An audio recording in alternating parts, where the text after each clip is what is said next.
That part hasn't been cast since 1988. That part hasn't been cast since 1988. You need a new machine. Here's the trap.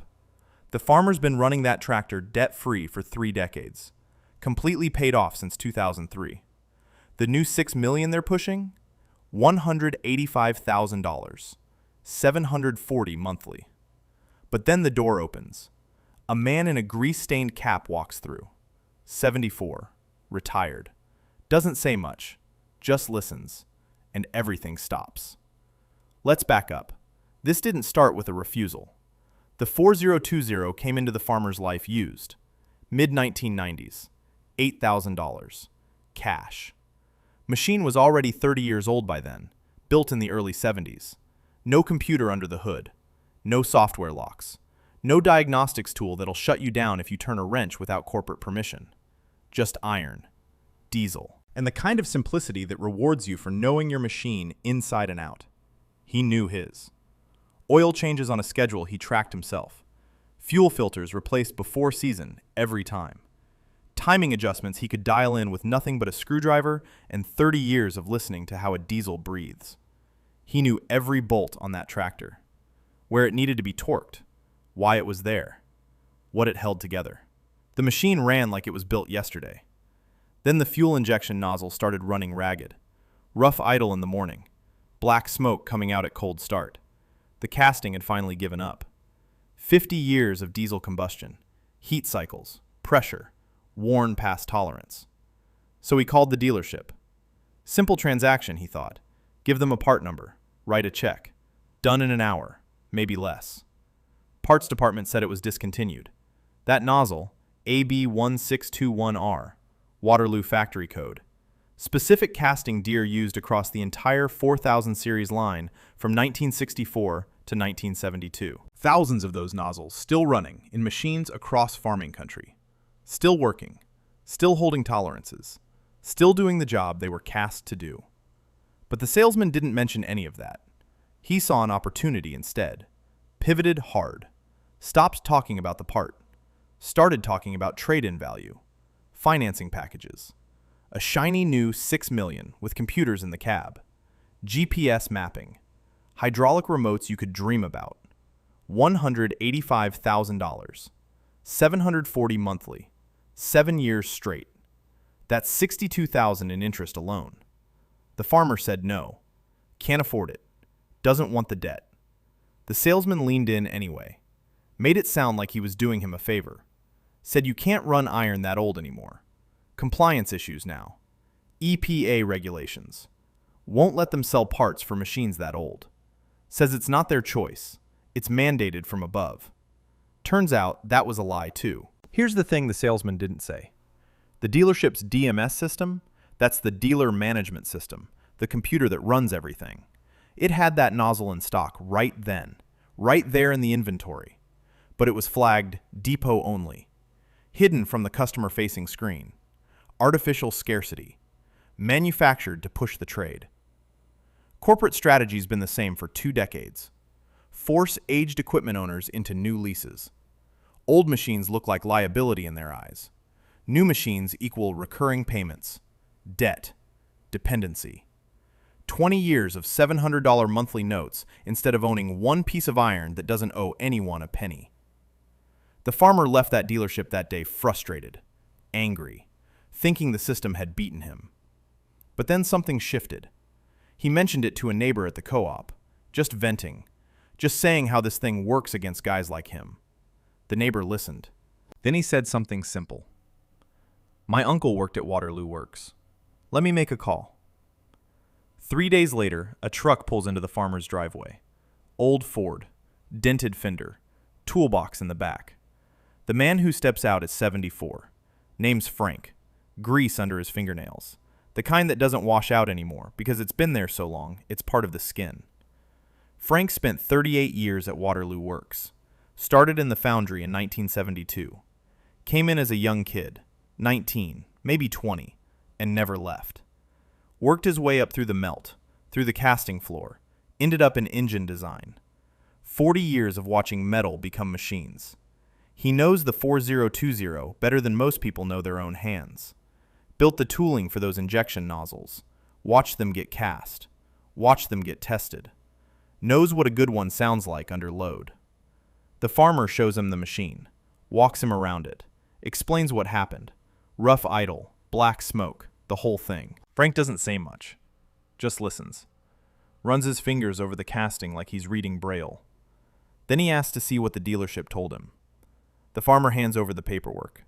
Frank reads the part number out loud. AB1621R. Waterloo factory code.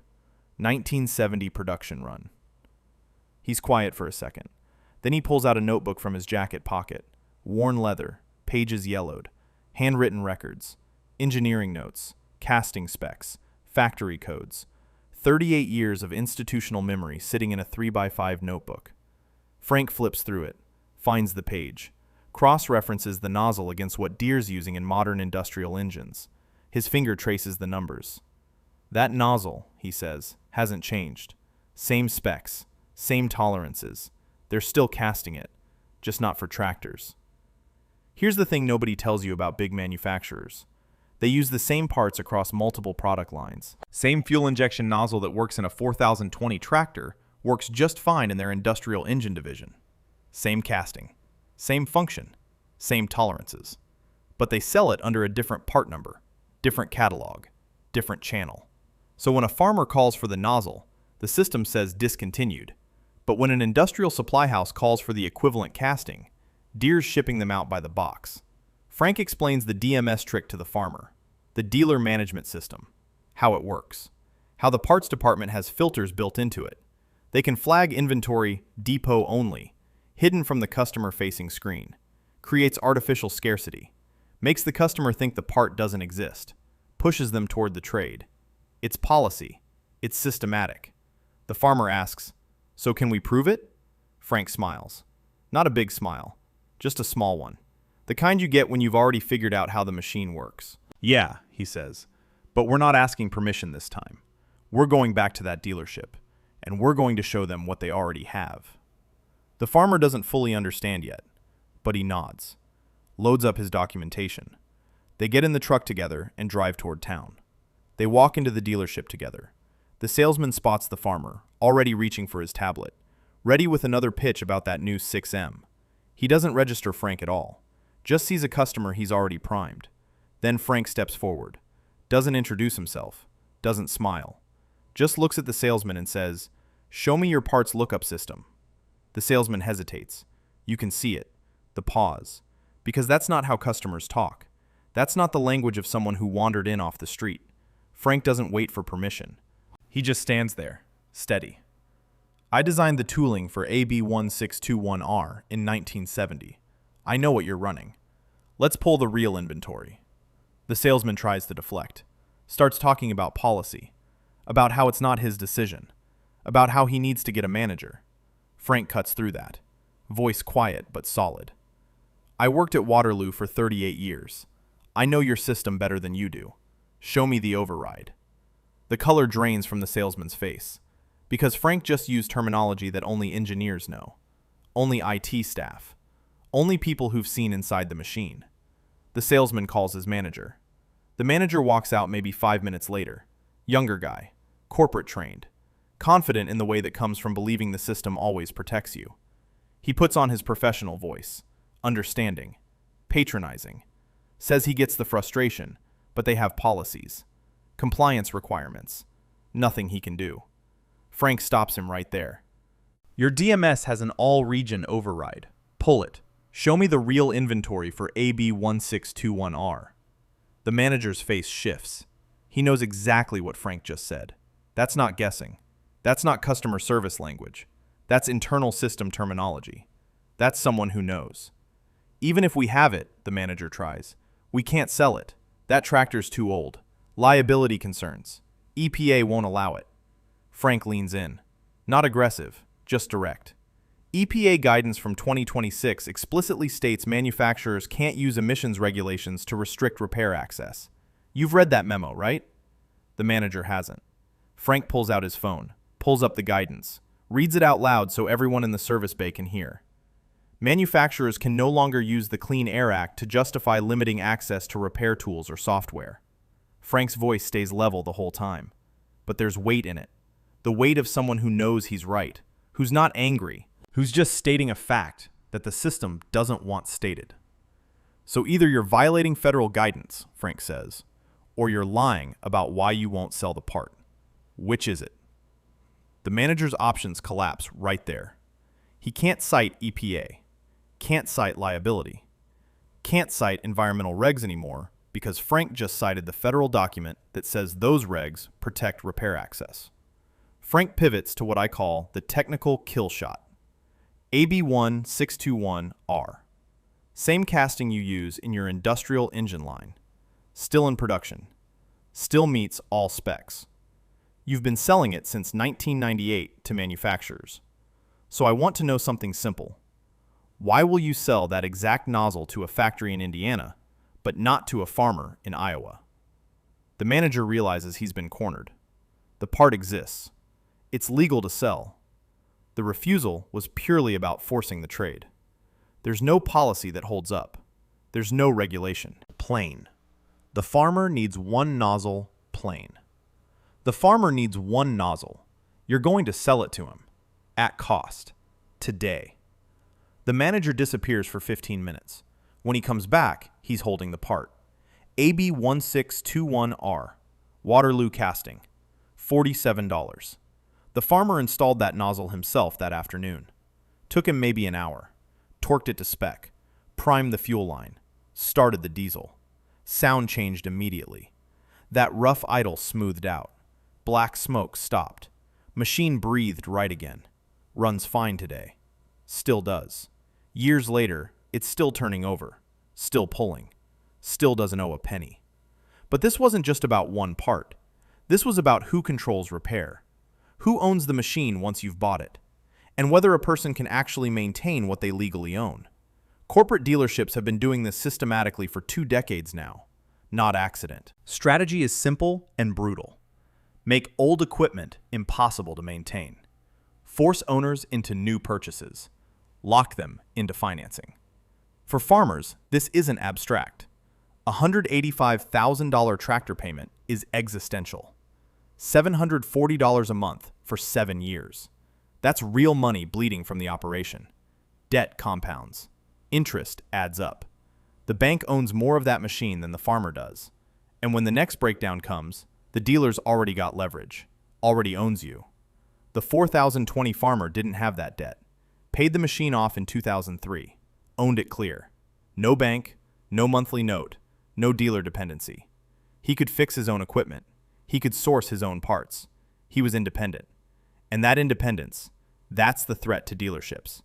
That's what Frank understood walking through that door. Frank's leverage worked because he had 3 things.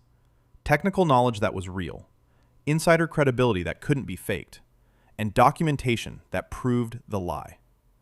He knew the part numbering system like other people know their own language, knew what Waterloo R meant, knew the factory codes, knew what casting was what.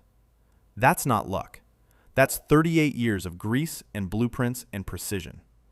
That's institutional memory that corporate systems can't erase. He knew the DMS system, knew the filters, knew the all-region override terminology.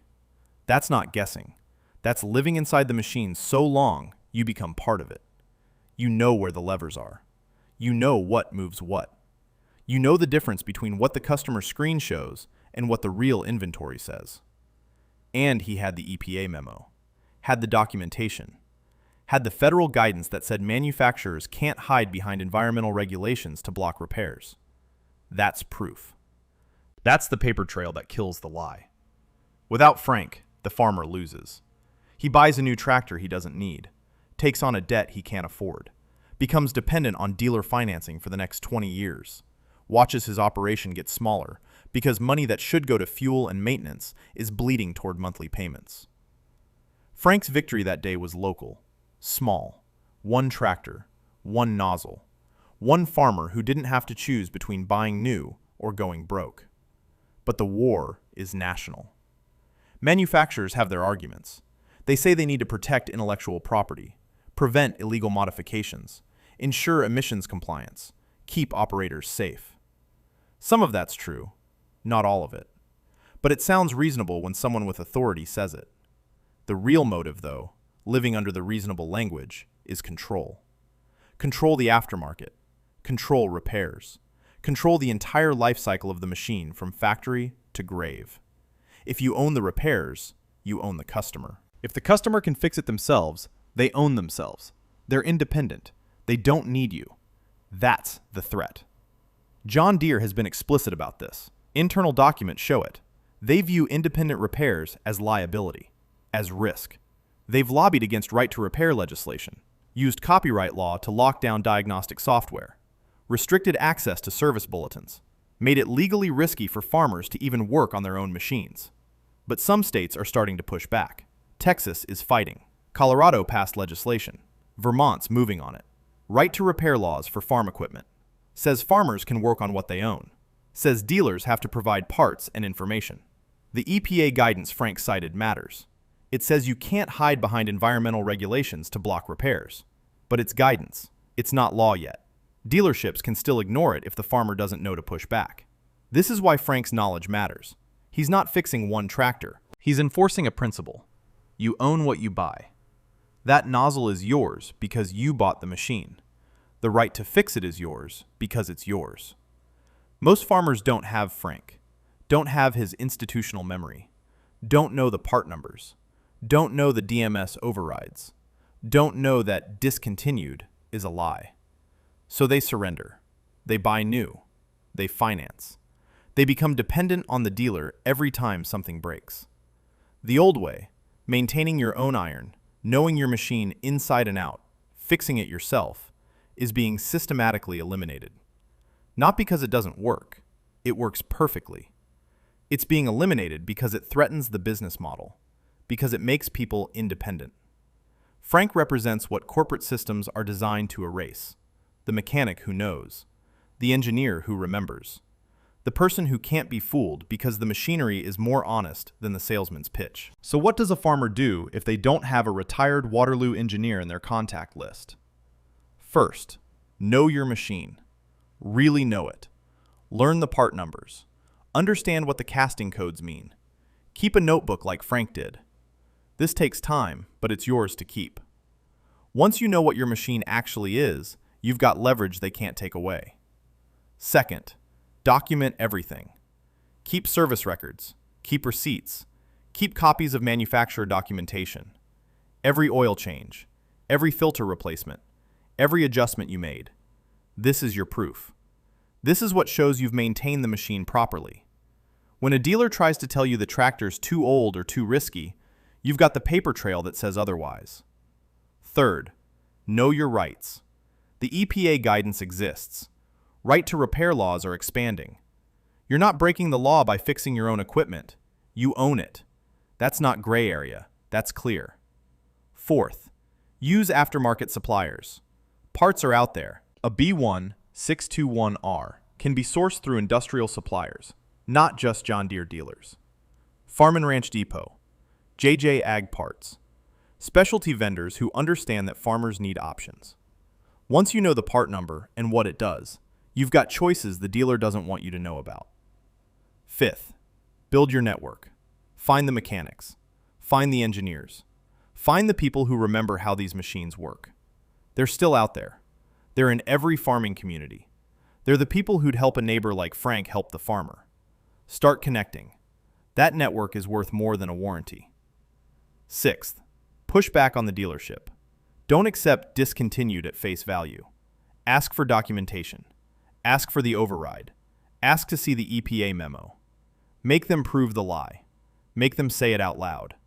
Most of the time, they'll fold. Because the lie only works if nobody questions it. Seventh, if you can't win locally, escalate. Contact your state representatives. Contact the USDA. Contact the American Farm Bureau Federation. The AFBF has negotiated agreements with manufacturers to provide diagnostic tools and repair information. You have leverage you don't even know about. Use it. Eighth, consider older iron. A 4020 from 1970 will outlast a 6M from 2024 if you maintain it. You own it, you control it.